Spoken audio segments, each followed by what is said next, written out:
18व्या वर्षी आपण आखेरी दशावतार नाट्य म्हणा आखेरीतून दशावतार नाट्य क्षेत्रात पदार्पण केलं. सलग 43 वर्ष नाट्य क्षेत्रात अविरतपणे योगदान.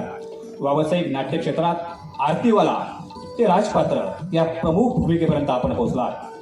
आरवलकर दशावतार नाट्य मंडळ आरवली वेंगुर्ला, नाईक मोचेमाडकर दशावतार नाट्य मंडळ वेंगुर्ला, बाळकृष्ण गोरे दशावतार नाट्य मंडळ कवठी तालुका कुडाळ, खानोलकर दशावतार नाट्य मंडळ खानोली तालुका वेंगुर्ला, बोर्डेकर दशावतार नाट्य मंडळ दोडामार, पारसेकर दशावतार नाट्य मंडळ उभा धारणा तालुका वेंगुर्ला, आजगावर दशावतार नाट्य मंडळ आजगाव, चेंदवणकर दशावतार नाट्य मंडळ चेंदवण, कलेश्वर दशावतार नाट्य मंडळ नेरूळ या कंपनीमध्ये आपलं योगदान आज असं आदर्शवत राहिलेलं आहे.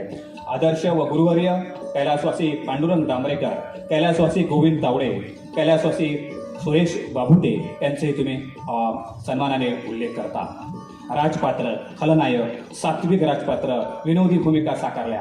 आवडत्या व्यक्तिरेखा विश्वामित्र, स्वामी समर्थ, कृष्ण, विष्णू, शंकर, कौश, जालंधर, रुक्म्या. उत्कृष्ट आवडती व्यक्तिरेखा श्री स्वामी समर्थ. 50 रुपयापासून मानधनावर आपण सुरुवात केली. 1990च्या दरम्यान दिल्ली येथे झालेल्या द्रोण पर्व दशावतार नाटकात द्रोण पात्राचे सादरीकरण उत्कृष्टरित्या करून आपण तिथेही वाहवा मिळवली. तुमच्या या कार्यकर्तृत्वाला भरा प्रतिष्ठानचा सलाम.